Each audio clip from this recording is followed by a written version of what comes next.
Well, happy Tuesday to all of you, unless you're watching this on another day. We are talking about long-term care this week, and we'll be talking about it next week as well. I wanted to split up the topic of long-term sex and long-term care to some of the issues with sexual expression management, and then go into really consent and some abuse issues specifically next week, because I think it's a pretty broad topic area to cover. So we'll get a little more detail here. Alrighty. So you have had several readings this week. You've been participating in the discussion, looking at the reflection, and I just want to give you some summative kind of comments about long-term care in sexual expression. Why do we pay attention to this issue? For one thing, because sex happens, right? Residents are engaging in sexual and intimate activities. I want to bring your attention to a study that my colleague Gail Dole did here at the Center on Aging at Kansas State. Some of you have had Professor Dole before.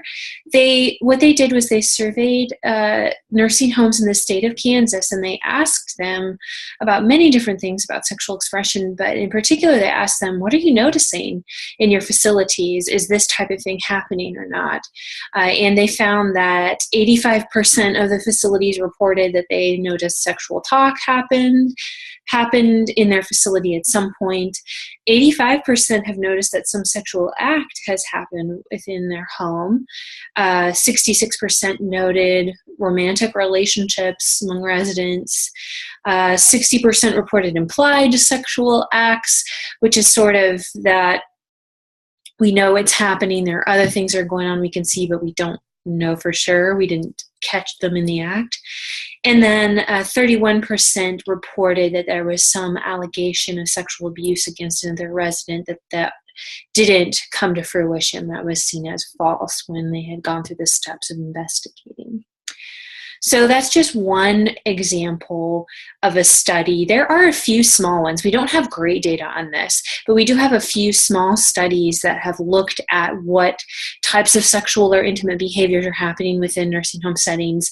A couple from Australia and a couple from the US. And I believe there's also one or two from the UK, but these are pretty small samples, convenience samples, self-report. So we don't have like robust data about it, but we do know it's happening. And certainly those of you who work or have been in long-term care understand that this is happening, right? You can't ignore it, so we need to know what to do with it. Another reason why it's an important topic is because the benefits of intimacy don't go away because you move into a nursing home.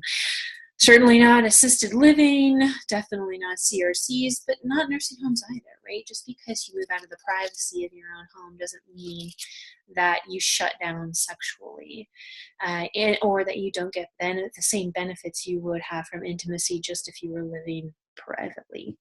So we know that there are different benefits, and I've mentioned these before, but there's physical and mental benefits that go along with it. Increased well-being, increased psychological well-being, decreased depression, decreased pain sensitivity, increased cardiovascular health. So there are, among the many types of benefits, they still happen, and we want people to be actualizing those no matter where they live, nursing home, wherever. Also, let me zoom back out here. We know that sex and intimacy in long-term care is a little bit more of a complicated issue than just at home. So as soon as you come into an institutional setting, everything becomes more complicated, but it also lacks a privacy, right? It's everybody else's business. And when it is, and when other people are in charge of your care in a lot of ways, this complicates everything. But I know we'll go into more of these in more detail, but there are a lot of different rights that you have to be balancing in order for sexual or intimate expression to be supported. You have to think about the risk or potential harm and how to reduce the potential harm in a situation. What is your built environment like? What kind of resources do you have available to you in the home to be able to pull this off? The family attitudes is a big one, right, that we've discussed before on the message boards, particularly in the grad section. But families or usually adult children or potentially partners or spouses of residents aren't real keen on thinking that their mom, dad, brother, sister, wife, husband, partner, whomever are being intimate with other people. Mom wouldn't do that. That's disgusting. We're not going to allow this. How could you be letting this happen? Those kinds of things are not uncommon. And as you'll see in the study that I talked to you about, still happening very, very much in the forefront of administrators' minds are family. And we'll also discuss during consent whether or not that should be something that we have to take into account, the family's wishes. The other difficult thing for a lot of people that we hear in nursing homes is, how do we know what is inappropriate or appropriate? And a lot of times, by default, homes put anything that is sexual or intimate in an inappropriate category and have very little nuance for that. Okay. So you can see from the picture here that the sexual expression management, for lack of a better word, that's sort of a trade term, in long-term care is difficult. You have a lot of things to balance when you're thinking about this. So there's the resident and the resident's rights, which is set forth by CMS. You have basic human rights that exist for everyone just by living, right? So we have a Bill of Rights, we have basic human rights. And we also have sexual health rights. Although these are not legally enforced, these are human rights as well. And there are organizations that have put together a list of sexual rights that humans have, such as the right to not be coerced to do things sexually that you don't want to, the right to have freedom of expression of sex, those types of things. We also have to consider that because, again, being in a nursing home, generally you get stripped of more and more and more independence and rights, and sex is one of the major things to go. But that doesn't mean that it should, right? We still have rights. There are also tons of different regulations that you have to think about when you're thinking about, can this happen in our home? So again, those of you who work within a nursing home setting are very familiar with the changes that happened with OBRA and things like residence rights and other issues. You have the right to privacy, the right to own possessions. There are person-centered care regulations that have been handed down by CMS, though vaguely interpreted. There are a lot of regulations that govern nursing homes that you have to think about, not just from the resident side, but an administrator, JCO, Joint Commission, accreditors and surveyors, and that they're following, that you could get dinged on as a home.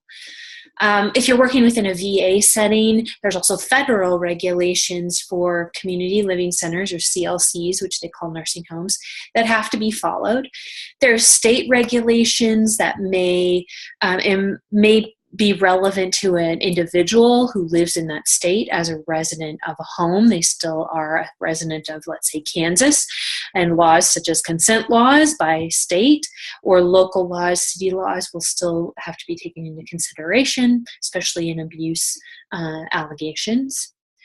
We also have those ever-changing movable targets of community standards. So you know this, you've lived in dorms, your own homes, been in different families, been in different work situations. Every community has its own informal standards.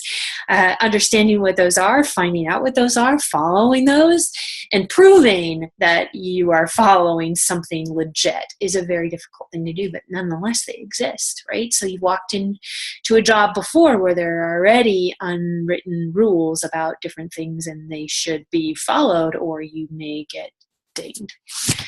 And then, of course, there's the rights of other people, right? So not just the one resident, but potentially two residents, or a resident who you're being intimate with, or whom you want to be intimate with. We think about rights of spouses and partners and rights of family. So this is kind of a big mess. So no wonder this is, people don't like to touch this with a 10-foot pole, because it does get sticky. All right. So when we're thinking about balancing too, we want to think about the rights of the resident and the benefits that sex can bring to them or intimacy, but as well as we have to consider what barriers exist. So this is just kind of a listing of some of the things, but of course you have the right to privacy, to access your own body, the right to autonomy as much as possible, the right to have a home-like environment to engage in activities of interest. You have the right to fulfill intimacy needs. Doesn't say in what, not necessarily in what way, but you have the right to be intimate, to have touch, to have others. And you have other mental and social benefits that you gain from being intimate. On the barriers side, we've talked about this before, but again, think of a nursing home and privacy issues. How many residents do you know who live in their own room? Probably not many. Or how many residents do you serve that live in their own room? The majority of them will have one roommate. Some may have more than that. So privacy and being able to be intimate with a spouse or partner who visits or another resident who doesn't live in the same room as you can be a very difficult thing to navigate. Of course, we think about other residents and their rights, particularly if you're targeting another resident to be intimate with. Are they being coerced? What are their wishes? We have to think about the staff attitudes and their reactions. Even though staff attitudes, there's some mixed research on that, whether or not staff are negative or staff are neutral or positive or would be supportive of sex. There's research on both sides, and the bottom line is that they're moderately permissive as a group, but there are some caveats to that. So younger staff, interestingly enough, people with less experience, people with personal beliefs that may conflict with either non-monogamous relationships or sex outside of marriage, their comfort level with sexuality in general, which we've discussed on the discussion board quite a bit, is that people tend to be very uncomfortable with sex as a topic, and that is unlikely to make you have a permissive and supportive attitude towards residents. Who's in charge of setting up or cleaning up after sexual acts, and who, if you don't feel comfortable with that, can we find somebody who does? Keeping patients, that should read, not patents. Keeping patients safe, right? So we want to find out the potential harm in a situation, reduce it as much as possible, reduce risk and harm so that people are safe. If it's a solo sex kind of activity, are we providing, pornographic materials? Are we required to? No. Is it okay if we do? What are the wishes of the resident and the beliefs and sort of values, and is there a staff person who would feel comfortable doing that? Same with like a sex toy or vibrators, things like that. It's a hard thing to manage. And of course, there's the ever sticky barrier of consent, which we'll talk about more in the next week. But the idea that not everyone has the cognitive capacity to say yes to an intimate or sexual behavior knowingly and without being coerced. So we will discuss that in plenty. So what do you do if you're a facility and you want to address this issue, or something comes up, God forbid, that you're not ready for, and you need something to go to? Well, the sad answer here is that there's not much out there. There are a few great resources that aren't widely disseminated or known, few homes doing some fantastic things, and people that I've talked to that are really doing well. But for the most part, very few facilities report that they have any training available for sexual expression. And I'll hone in here on these graphs so that you can see this was a study done by the American Medical Directors Association in 2013 in reaction to a series of events in the news that they were like, surely homes have a better handle on this.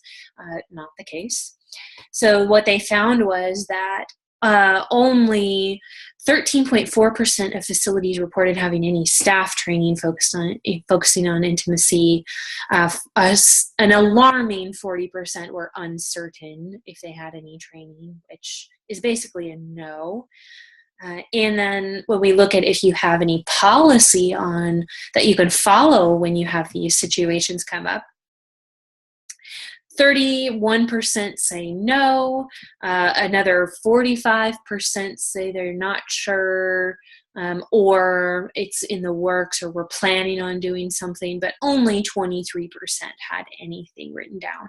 And I will say, let me give you a caveat to that 23%. So 23% of nursing homes do not have a well-developed sexual expression policy that covers many of the things that we've been talking about and the very complex barriers. 23% have a residence rights policy, which all of them have, but they consider that as their sexual policy. When I interviewed nursing directors, pretty much everybody said, oh, we have a policy, residence rights. I also have there's also an article by Lester and colleagues that just came out in JAMDA, which is a Journal of American Medical Directors Association, that surveyed nursing directors about those sexual policies. And not only did very few have them, but the policies that exist are crap. And I have some colleagues that I just visited in Australia who did a similar study in Australia, and they found the very same results, that people, even if 25% of people reported they had policies or more, they were pretty crappy policies, and a lot of them just consisted of the general residence rights policy. So anyway, so we have a long ways to go in long-term care, as many of you have experienced, because we don't have any guidance out there for people to go to. And the things that are out there, as I mentioned, we have some great resources, but they're not widely known, nor are they widely utilized. And unfortunately, CMS seemed uninterested in this area.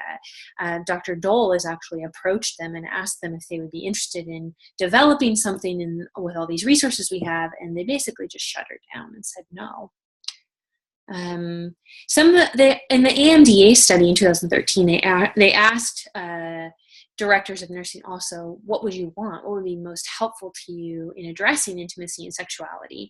And they wanted training manuals and sample documents and forms to help with consent, creation of specific policies around sexual behavior, and several different things that they had listed that they would like, which is fairly nuanced, right? So this isn't a one-side sheet of paper. This is, a manual, a document, a workbook, something that is more extensive than that, and that it can include one-pagers to use, but is a bit more comprehensive that they're looking for. Okay, let me pull back here. I just want to go over the results of a study that I did with directors of nursing. So in my quest to kind of see how can we find something that's useful to these homes, what would they need? What's the current state of affairs, and what kind of things would they recommend to help them out when they're in the trenches here? So I did a study on directors of nursing where we recruited them from a national organization, and we did 20 in-depth interviews for about 45 minutes to sometimes an hour, and then we reimbursed them for their time and thanked them. And some of the results that we found were really kind of cool to me that they were bringing these up.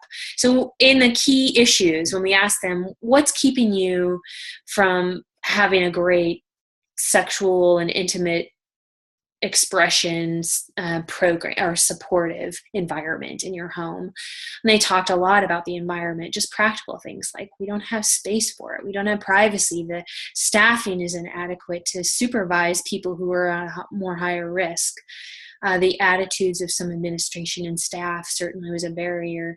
And limited resources here oftentimes meant we don't have in-house psychiatry and psychology and behavioral health specialists other than our social worker, who is wonderful but may not have specific training in this area, to help really facilitate some of this stuff.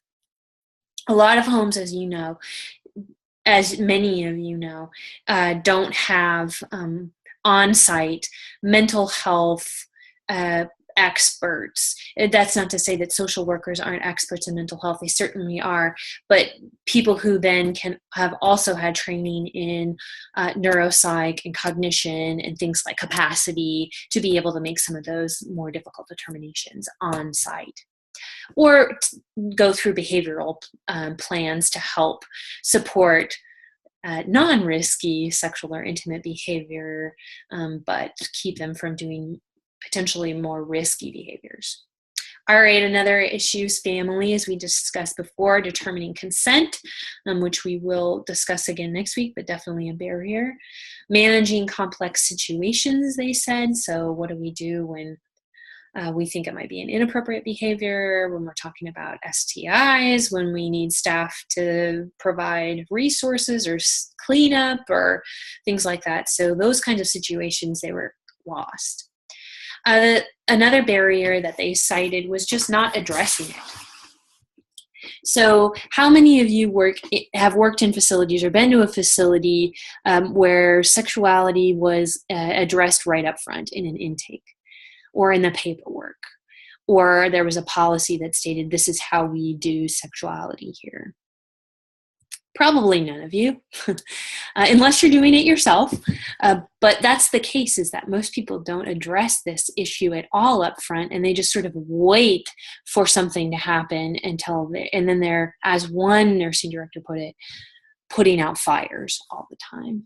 So there's a lot of stigma around sex, as we've already discussed. They're complex issues. People might be unaware of it until it comes up, and it's a low priority for everybody, and as I mentioned, low priority for governing bodies until they want to get you in trouble for doing it the wrong way. Then it's a great priority for them. There's a lack of knowledge and a lack of training. They have inadequate tools, no policies, few procedures to be able to follow. And they're really driven by legal worries, which is understandable. When you think about that, getting sued, even though it doesn't happen very often, it's a huge worry for nursing directors, actually cited by most of them. Families are going to sue us. I know other parties are going to sue us for potentially allowing abuse to happen, or for allowing, someone to be intimate with someone they shouldn't have. So it's a big worry, even if it isn't a prevalent issue, right? So that was a major driver for a lot of the people we talked to. I'm going to skip over this but say generally that when you think about how they discussed addressing sexuality issues, it's very ad hoc or after the fact. They put out fires. They don't do a preventative. They don't have policies and procedures to preclude this. And only those that I talked to with expert behavioral health staff, so we're thinking psychiatry, psychology, really had a well-defined process for doing some of this stuff, because they had the resources to outsource this to right in-house, right? So this is happening. Let's get the social worker, the psychologist, the psychiatrist together and make up a plan and assess. So those types of homes that are bigger, have more resources in-house, they tended to have a little bit better way to address it, although many of them still didn't have written policies. So what do nursing directors recommend? Directors of nursing recommend? The majority of them said, can we just talk about this? Can we address the issue? It needs to be in a respectful way. We need to create buy-in somehow, but we need to address this issue. A lot of them talked about how they've never seen a sexuality presentation at their conferences, right? So they're kind of thirsty for this information. We don't have much to give them as top-down organizations. So providing them with education and training, having staff available to them who are able to help them manage these complex situations, utilizing their ombudsman perhaps better, being more proactive versus ad hoc or after the fact. That was a big thing for a lot of them, was we wish we had something to just set us up ahead of time. In some specifics they wanted for their policies and procedures, they wanted a policy for sexual expression that was adaptable, right? Because you never know what you're going to get. It's never going to be the same. It could be resident to resident. One's intact, one isn't. Both are intact. Neither are intact. One has a spouse. One doesn't have a spouse. both have partners. I mean, when we think about all the movable parts of this decision, it's very complex. So we need something adaptable, something that you can integrate easily into a care plan as well for them. They wanted to feel secure in it, that they were using something that was a best practice, not just something that some Yahoo made up. They wanted to know that this was credible. They also, which was something interesting to me, said we need this to be a usable system for any level of staff. So when a CNA comes into a room, or the nurse on duty comes into a room and they see something happening, they need to have something to do right away that they can follow. And certainly it goes up the chain to director of nursing, potentially to an expert behavioral health staff, to social work, certainly, but each one needs kind of steps to be able to follow, and together the team needs to be able to do this right together well. They wanted some kind of help with consent, some kind of tool that would help them figure out in these sticky situations, does this person have consent or not? Likely. And if so, if they have consent, is this too risky of behavior? If they don't have consent, is this not risky enough that we can allow it? And what kind of behavioral supports can we put in? So there was a lot of things they wanted. They needed it to be time efficient, of course, adaptable to different situations versus general, used in many different levels of staff, but input from each level, and have clear next steps. So if this, then that. If this, then that. So does that sound easy? Could we sit down in 30 minutes and create that kind of policy and tool? No. Does residents' rights cover most or any of that? No.